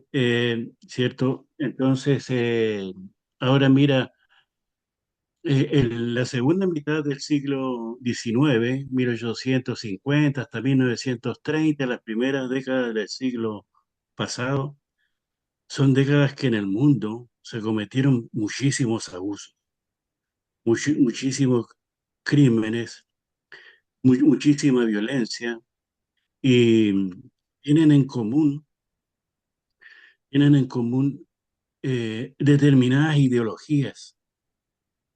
Eh, Levantaron en Europa y se exportaron a los países del llamado tercer mundo. Y fueron utilizadas esas ideologías como una forma de expansión de los estados, de adquirir riqueza eh, y de formar las naciones latinoamericanas. Por ejemplo, el genocidio de los Selknam La causa fue el descubrimiento de yacimientos auríferos en la Patagonia Austral, que atrajo a muchos, especialmente yugoslavos, de Sí. los cuales muchos de ellos son todavía, tienen descendientes, se quedaron. Por ejemplo, el presidente de Chile es descendiente de uno de esos colonos de origen yugoslavo. Ujú. Entonces, esa ideología de origen europeo, racista, pero donde se construyeron jerarquías raciales, donde el indígena no era inferior no solamente mentalmente, psicológicamente, sino materialmente. Mi pregunta Carlos, es cuando se tratan estos temas, que es muy interesante hacerlo, muy importante hacerlo, porque esos pensamientos, esas ideologías, no se han extinguido con el paso del tiempo. Todavía perviven en la memoria, o sea, en el uso de la gente. Hay mucha gente que todavía usa expresiones de aquella época, categorías de aquella época que son absolutamente racistas. En esa época hay autores, psicólogos, biólogos, antropólogos, que son citados para justificar estas jerarquías raciales, pero yo he rastreado algunos de ellos, pero no, ni siquiera los libros de historia de antropología los mencionan. Pero la Sí. gente de hoy día no conoce a esos autores, no conocen a Darwin tampoco, pero Ujú. usa muchas de las expresiones y de las categorías que quedaron incubadas en la memoria colectiva de la gente hoy día, y todavía se usan sobre Sí, sí, otros inmigrantes e indígenas.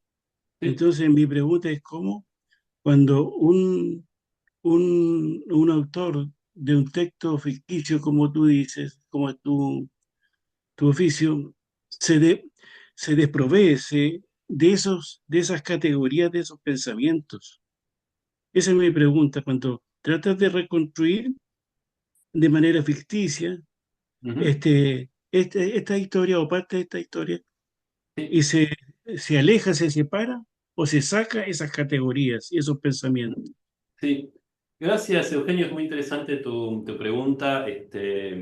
Quería, antes de responderla, digamos, de modo más directo, señalar un par de cuestiones relativas al este resumen que hiciste. Por un lado, que hubo justamente en tu país, cuando el gobierno reconoce el genocidio Selknam, igualmente hubo una respuesta de la comunidad Selknam que están reconociendo el genocidio para darnos por extintos y no reconocer nuestros derechos actuales. Con lo cual, hasta algo que parece muy positivo puede tener, ¿no? Su lado más cuestionable. Eh, y justamente el reclamo más importante, más central, el que se reitera siempre de ambas comunidades Selknam, la argentina y la chilena, es: no desaparecimos, no estamos extintos, acá estamos, ¿no? Escúchennos. En el gobierno de Tierra del Fuego, sí, de hecho, no sé en este momento, pero cuando yo escribía la novela, este, no me acuerdo si era el título exacto, pero bueno, para el caso se va a entender, secretaria de Asuntos de Pueblos Originarios era Selknam, por ejemplo, ¿no? Y a los Selknam les han restituido tierras y hay como una política. Pero a nivel nacional, como todos ustedes sabrán, estamos en una época nefasta en la Argentina, de retroceso, pero brutal, de todas estas cuestiones. Tanto es así que le contaba justo a Claudia antes de empezar la conversación con todos ustedes. Ya el gobierno ha sacado dos mensajes oficiales celebrando el aniversario de la conquista del desierto. Y el año pasado, para el 12 de octubre, sacaron un video que lo pueden ver en YouTube si les da el estómago, sobre el Día de la Raza, que no se llama Día de la Raza, se llama Día de Respeto por la Diversidad Cultural. No les importó. Lo volvieron a llamar Día de la Raza, celebrando la llegada de los españoles que trajeron la cultura, la civilización, el progreso a estas tierras en manos de la barbarie, ¿no? Realmente el indigenismo es, junto con el feminismo y uno de los objetivos que este gobierno nacional, el gobierno de Milei, quiere destruir a toda costa. Pero yendo ahora a tu pregunta, puede parecer paradójico lo que voy a contestar, pero una de las maneras de de no, digamos, de despegarme o de no quedar atrapado o influido por esos discursos fue justamente dándoles la voz.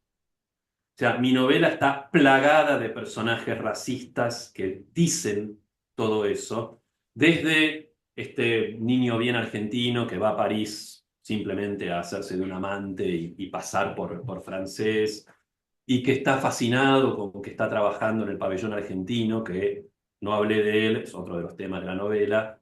La Argentina quiso estar representada, como todos los países de Sudamérica estuvieron representados, y de Latinoamérica, en la Exposición Universal, cada uno con su pabellón, pero, por ejemplo, México fue con un diseño de un arquitecto mexicano que de alguna manera adaptaba o estaba basado en la arquitectura, digamos, de los pueblos originarios, ¿no? De Teotihuacán, o de las pirámides aztecas o mayas. La Argentina no quiso correr riesgos, hizo que el pabellón fuera íntegramente diseñado en Francia por un arquitecto francés y decorado con esculturas hechas por escultores franceses, ¿no? Y bueno, este personaje tiene un discurso donde lo indígena es claramente lo que hay que ocultar, negar. Cuando ve a los Selknam en la jaula, yo, digamos, si hubiera tenido más tiempo, les leía ese fragmento, no solo está indignado porque los franceses están viendo a estos indios, y encima dice, y encima son unos indios de mierda, porque por lo menos los pieles rojas de Buffalo Bill son indios elegantes y tienen su dignidad, pero miren, dice, ¿cómo nos van a tomar en serio los franceses si ni siquiera les podemos mostrar indios como la gente? ¿No? Esa es su conclusión. Y después está el empresario que los capturó y él cuenta toda su historia. Después están los antropólogos, los frenólogos, los exploradores que quieren llegar al Polo Norte. Digamos, en cada uno de ellos tenemos el máximo despliegue de estos discursos. A mí, les digo también, les cuento, escribir esta novela fue un descubrimiento, porque yo tenía la idea, digamos, de que, bueno, sí, era una época donde, digamos, la producción intelectual de Europa y América era muy racista, pero no había, hasta leer los textos originales, que eso es un trabajo que yo siempre hago con las novelas, no leo solo historia actual sobre aquella época, voy a los textos de la época, si no, no puedo escribir sobre una época, si no tengo su lenguaje, su voz. Y me di cuenta que el racismo era absolutamente estructural. Sin ese racismo, el edificio entero de la, digamos, construcción intelectual, ideológica y artística europea y americana se venía abajo. O sea, realmente, entonces, digo, en la medida en que esas voces no solo están en la novela, sino que yo debía ser las propias, porque yo soy ese personaje cuando habla. Tengo que dejar que me habite, ¿no? Si quieren, digo, que lo termino simplificándolo, es una especie de exorcismo, ¿no? Y entonces puedo después desarrollar otras miradas, la de estos anarquistas como Karl o Vera, la de estas personas que llegaron no solo a respetar, me parece una palabra muy débil respetar, admirar, enamorarse de la cultura Selknam. Lucas Bridges, hay un momento que uno lee su novela y dice, claramente sentís quiero ser Selknam, ¿no? Y él aprendió su lengua, vivía como ellos, cazaba como ellos. Incluso hay un episodio que yo lo menciono en la novela que me parece maravilloso como síntesis. Hay un momento en que los Selknam, como están siendo arrinconados por los blancos, empiezan a meterse unos en los territorios de otros. La isla estaba muy claramente dividida en territorios de caza y había que pedir permiso para atravesar el territorio de otro grupo. Empiezan a encimarse y empiezan a pelearse entre ellos, pero no por una cuestión, digamos, propia, sino porque estaban siendo arrinconados. Y Lucas Bridges dice, lo único, digamos, como diciendo, yo estoy trabajando para tratar de darles un espacio vital donde puedan seguir viviendo, y si se van a matar entre ellos, ¿no? Es un desastre. Y en lugar de ir con conceptos blancos sobre cómo respetarse, cumplir las reglas, cumplir la ley, les pregunta, ustedes en el pasado, cuando había un conflicto entre un grupo y otro, ¿cómo hacían? Bueno, tenemos una ceremonia que era así, así, nuestros padres nos la contaron. Dice, y bueno, ¿y por qué no hacemos eso? Pero digamos, para resolver un conflicto del mundo Selknam, primero, en lugar de ir con cualquier discurso propio de moral digamos, legal, dijo, bueno, cuéntenme ustedes qué hacían o qué hacen cuando hay un conflicto. Y cuando se entera, dice, bueno, ¿cómo puedo hacer para que entonces se lleve a cabo la ceremonia del Shelch, que era, digamos, el nombre que tenía en Selknam? De alguna manera, digo, a habitar con plena convicción y sin ningún, digamos, reparo, ¿no? A darle la voz a los discursos más racistas, creo que libera el espacio para luego, no, que las otras voces, ¿no? Surjan con la misma o idealmente con mayor fuerza. Sí, Carlos, no sé si se puede hacer otra pregunta, Claudia. Claudia decide. Acá Bueno, Carlos, si nos permitís una última pregunta más, sería fantástico, pero tampoco podemos abusar de esa gran generosidad de Carlos. Carlos tiene no, que por favor, estoy encantado de hablar con ustedes. Y, Adelante. Carlos, es que me gustaría saber cómo fue la recepción de la editorial, porque si es una novela que tiene una carga decolonial tan fuerte, donde tú expones muy explícitamente los discursos racistas y la mirada del otro, ¿cómo lo toma Alfaguara teniendo en cuenta que es una transnacional que también le interesa vender o que puede tener algún resquemor respecto de los compromisos ideológicos? ¿Cómo fue la recepción de la editorial? No, mira, debo decir que no hubo absolutamente ninguna cuestión con eso.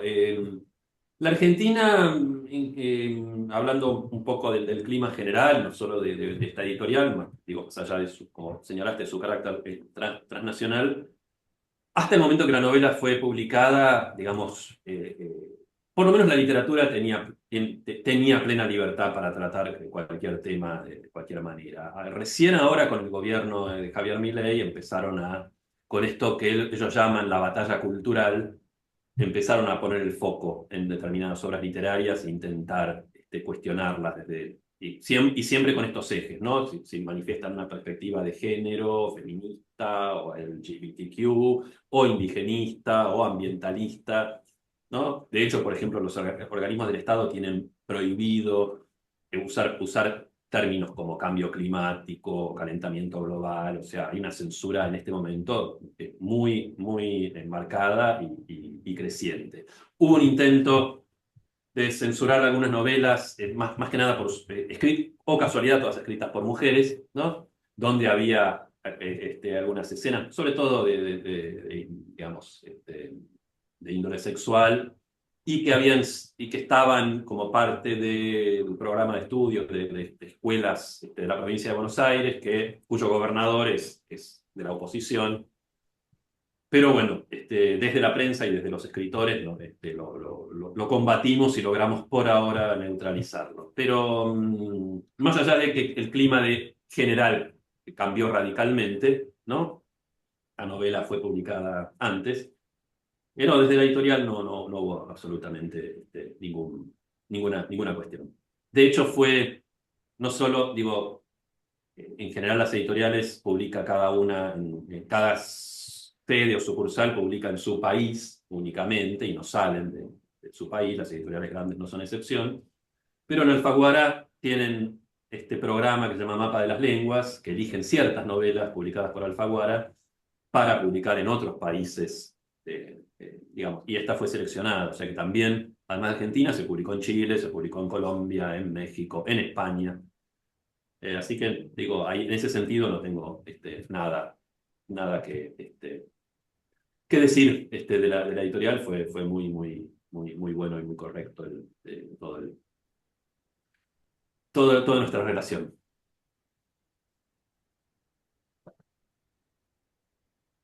Gracias. Bueno, Sí.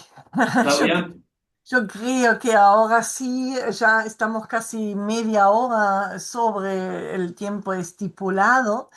Lo que yo sugiero a los presentes, si alguien tiene otra pregunta, me podrían mandar un mensaje electrónico a mi correo y entonces quizás en algún momento Carlos me va a permitir que yo se lo mande y entonces podría responder. También, por supuesto, acá me dirijo a los estudiantes que están seguramente con preguntas todavía y que quisieran y por ahí tampoco se atreven en ese contexto a formular. Entonces, Carlos, si quizás me permitirías entonces mandarte, si quedaron preguntas, algún mensaje, entonces te los mandaría.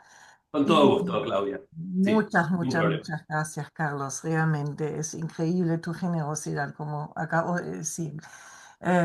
Y te agradezco enormemente, enormemente por la charla y por la novela en sí, por toda tu obra literaria.